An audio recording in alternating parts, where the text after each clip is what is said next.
What's going on, everybody? Welcome back to my channel once again. So today we're going to be taking a look at the Atomstack X20 Pro, and I recently got sent this one, so we're going to go ahead and we're going to get this opened up. We're going to see what's inside. We're going to test this out, so stick around. Let's see how this performs.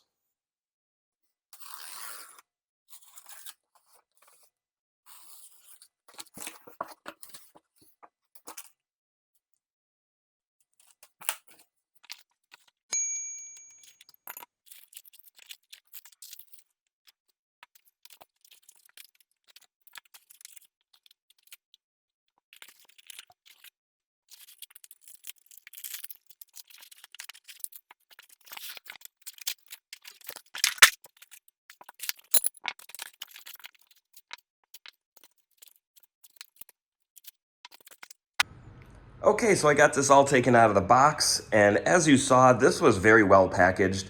I did have a hard time trying to get these little feet out because they were kind of wedged right in between, but to me, that's a good thing. As you know, nothing's gonna be shifted around or broken when I unpack it. So right off of the bat, that was good. It did come with everything that I'm gonna need to put this together, all the little screws and tools and everything. It says step 1, step 2 right on here, so I can easily see what I'm gonna need to do first and second. It didn't come with a whole lot of testing material. All it came with was 3 of these little plastic acrylic pieces and 3 little rectangles of balsa wood. So not a whole lot of material to work with, but I got a whole bunch of stuff laying around that I can try, so not that big of a deal to me. It did come with this nice little mat to put underneath when you are, so you don't ruin your table while you're working. It did come with the air assist, and mine looks like it might have been used or scratched up somewhere along the way. I don't know if you can see these little scratches, but that's kind of the least of my worries. As long as it works, I don't really care. The manual, the app manual, and the air assist manual, which I really wouldn't call this a manual as it's just one piece of paper. But it shows me all the steps I'm gonna need to put this together, and from the looks of it, it only shows 5 steps, and that's it. So I'm hoping this doesn't take too long to put together, but we're gonna do that right now, and once I get this all set up, we'll be right back.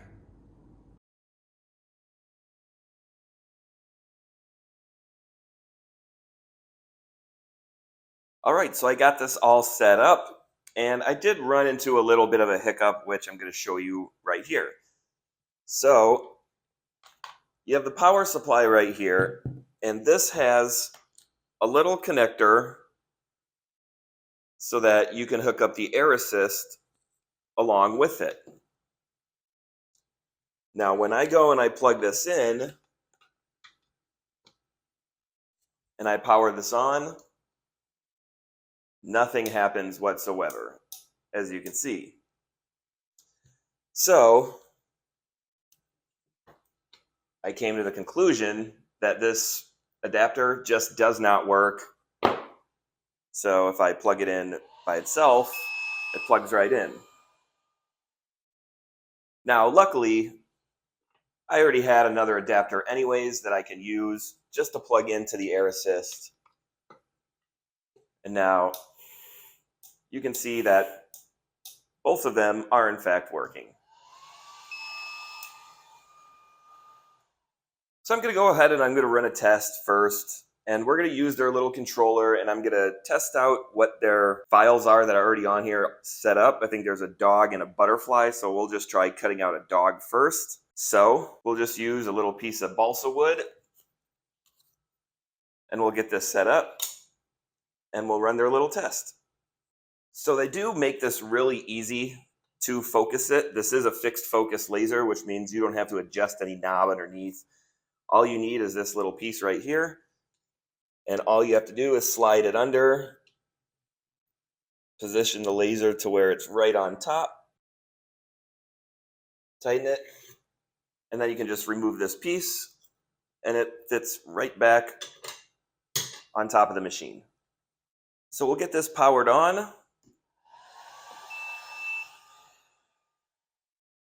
and here you can see it boots up. And all you have is carve and settings. So if I go into settings, you have touch tone, about, and languages. So when I first powered this on, it was set to Chinese. So I didn't really know what I was pushing until I started pushing buttons. So I just had to swap this over to English and we were good. And that was it. So let's go in and click carve. And if you can see that, we have 2mm plywood carved butterfly and 2mm plywood cutting dog. So I'm going to go ahead and I'm going to click the dog. And you can position this however you want. First, let's just go to home and let's home it. That was really easy. Click yes. And now I can scroll this over to where I need it to be. And it is hard to see with this little mirror cover, but you can, and I'll show that in a second. But we'll just position this, and when you are, you can just click on position, and now that sets the position to where it's going to start from. And then we can click frame, and that's going to frame out where it's going to cut this dog. And then all we need to do is go ahead and click the little play button. It'll say how many passes do you want to carve. We're just going to stick with one. So we'll click yes. And we'll let this go.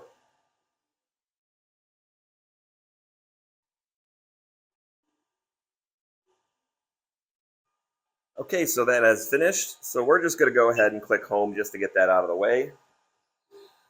And let's take a look and see how this did.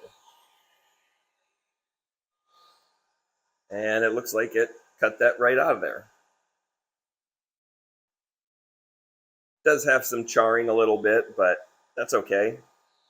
So for a first test, I think that worked just fine. You can see it cut out that dog without a problem. There is a little bit of charring that you can see on the front and the back, which isn't a big deal. I didn't use the air assist just because this is really light and I didn't tape it down or anything. I was just afraid it was just going to go blowing away. So I didn't use it, and that's probably part of the reason why you got some charring, but that's okay. I'm not too concerned about it. This was just an initial test. So I'm going to go ahead and I'm going to run a few more and we'll get some other stuff set up. So let's go ahead and do that. All right, so for this next test, I'm going to do another piece of that small balsa wood. And I just picked this little image of a little devil's samurai Ronin face. So that's what we're going to do. And I set the speed at 3,000 and the power is at 20, which that was based off of their recommended settings per the wood. So I'm going to go ahead and we'll just hit start and let's see how this works.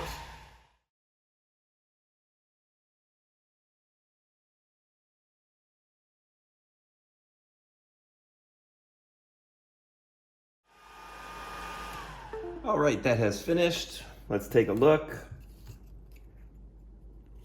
So I think that came out absolutely fantastic.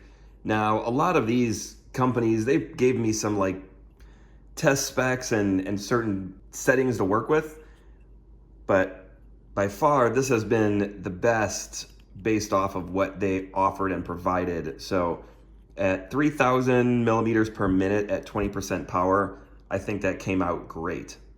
So let's go ahead and run a few more tests and let's see how else this can perform. So for this next test, we're going to just try cutting a piece of wood, and this is roughly about almost 13 millimeters thick, and we'll just try and cut out a square out of this. So let's just get this set down, and I'm going to set this up so that it cuts right off the edge, right about like that. So I have it set to 100 millimeters per minute at 100% power. So let's go ahead, let's hit start, and let's see if this will cut through the wood, and hopefully in one pass. Let's give it a shot.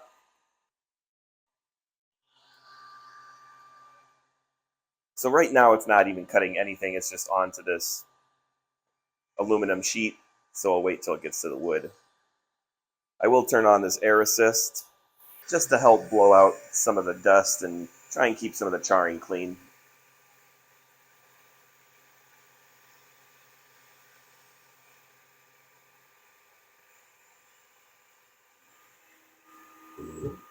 So as you can see, that cut it out no problem at all.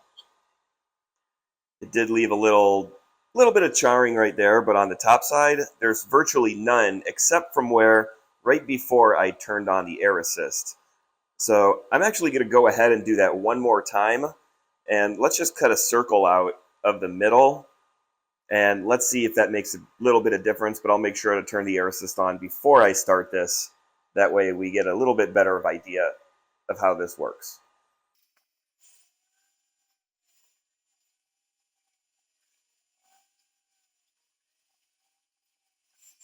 All right, that has finished. I will turn off the air assist.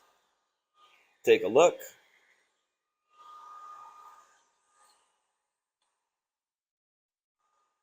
And sure enough, that popped right on out. And there is virtually no charring whatsoever around that piece. Even on here, there is none. On the backside, there is, and you can see some charring, but I don't have the honeycomb bed on here. I just have a piece of aluminum, so that's half the reason why you have this charring. So yeah, overall, that is awesome. That came out perfectly at roughly 13 millimeters thick with one pass. That was really quickly. So I'll go ahead and test out another piece now. Let's do just this piece of acrylic that came with the machine to test out. So let's go ahead and get this set up and let's see how well this works. So I have the piece of acrylic all lined up. And now the one thing about this that I'd like to point out is it is really difficult to frame this even when holding shift in Lightburn and clicking frame. It does emit the light, the beam, but it's really hard to see through this to make sure that it's actually on the path. So right now I'm just going to guess, and I think it's in the center of the piece, so it's going to engrave it just fine. But I can't really tell 100% for sure, since it is a little reflective and the blue light bounces off. But let's give it a shot, let's see what happens, and let's go ahead and hit start.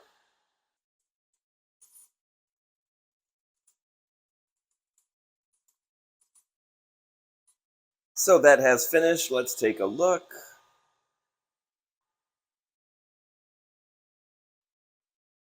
And as you can see, it came out the image that I was hoping for. I am a little not aligned properly, as I mentioned earlier, but I'm okay with that.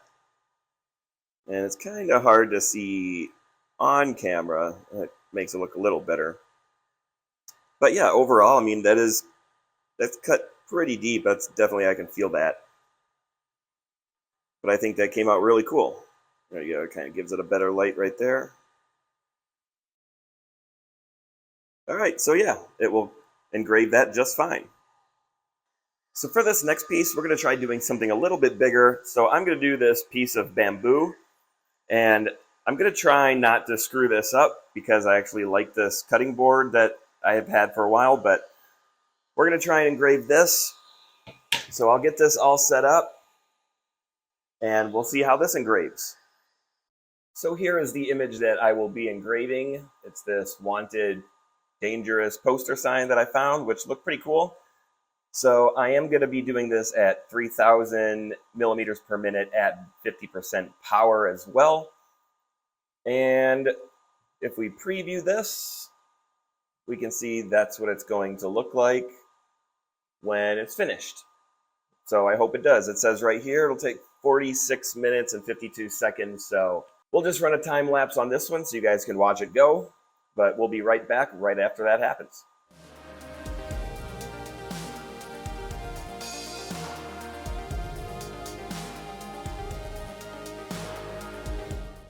All right, so that piece has finished. Let's take a look at it.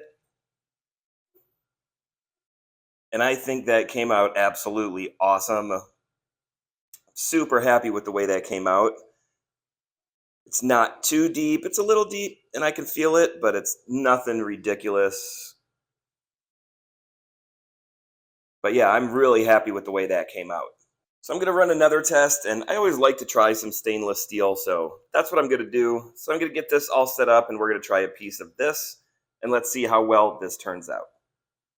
So I have this all framed up, and right here you can see I did add a little piece of tape just to prevent this from moving around from the air.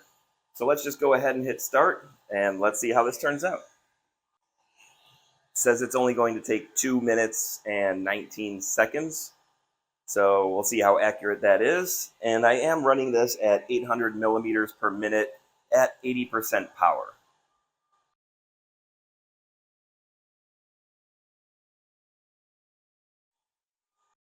So that has finished. Let's take a look.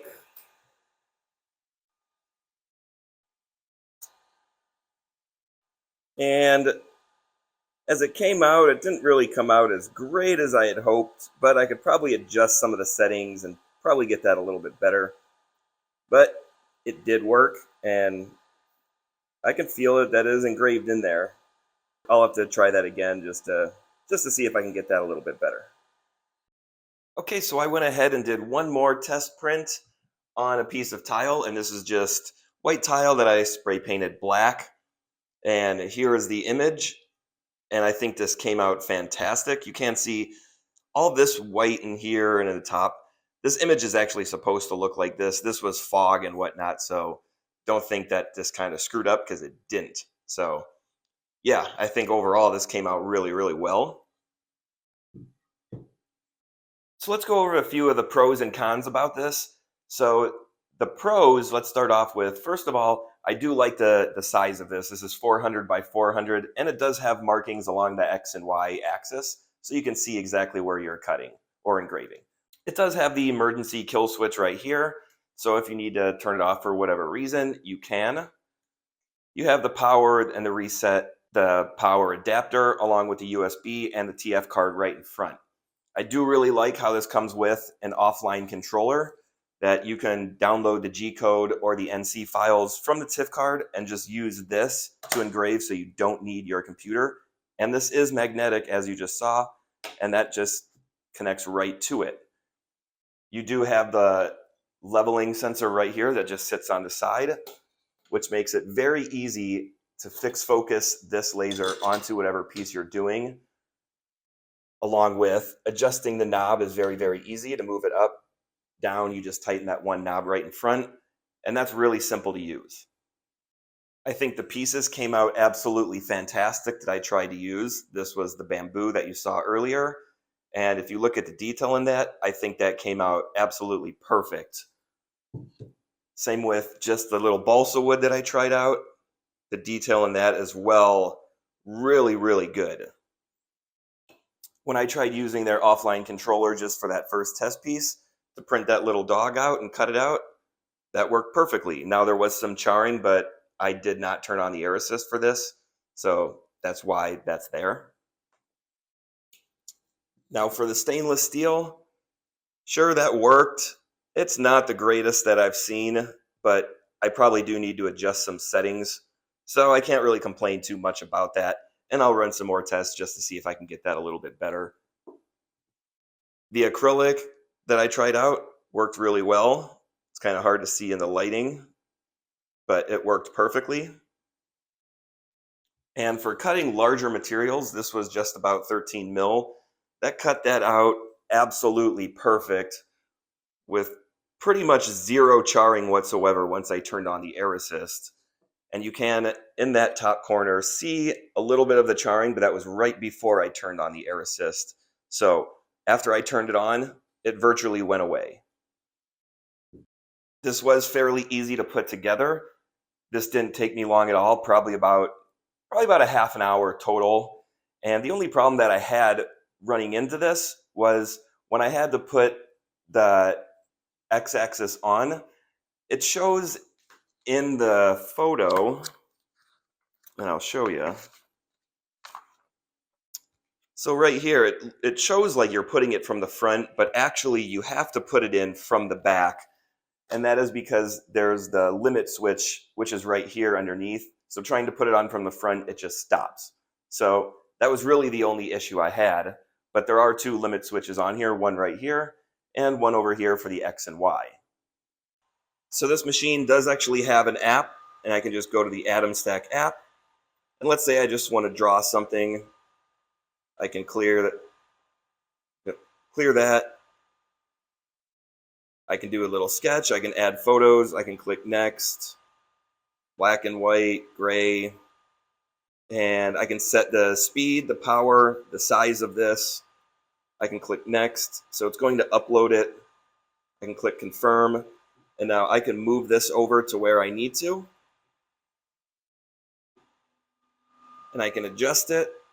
I can frame it, set as the corner, and then I can hit start. I'm not going to do that, but just so you can see how easy this app is to use, I think that's a great feature to have. So I think the only real issue I had with this from the beginning is that this adapter cord just did not work with the air assist along with the power.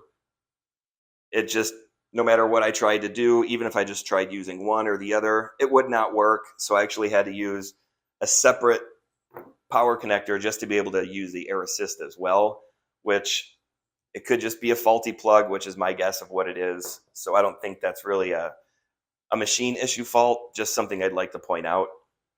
So the only other issue that I found, which might not really be an issue per se, but if you're using this offline controller and you load something in, you can't really adjust the speed or the power until after you start the project. So the ones that they already had preloaded, the dog and the butterfly, I have no idea what those actual settings are until I hit start, and then I can adjust it and I can pause it, adjust the settings as needed. So it would be nice to just see already what the speed and power are so you can set those manually here if you wanted to adjust it.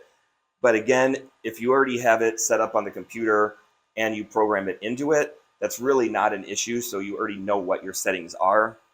But I just think that's something that would be nice to have, is just having a power setting and a speed setting just on here before you actually hit start.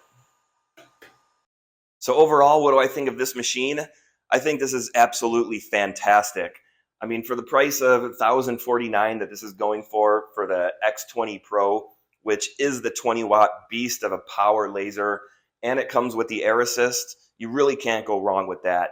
Along with the size, dimensions, and everything you're getting, you also have the option to purchase the extension kit along with the rotary tool to go along with this. But I will put a link down in a description on where you can pick this up. Well, that's it for today, guys. If you liked this video, give it a thumbs up. Hit that subscribe button down below. Get notified of all the new videos that come out each week. And as always, thanks for watching, and I will see you in the next one.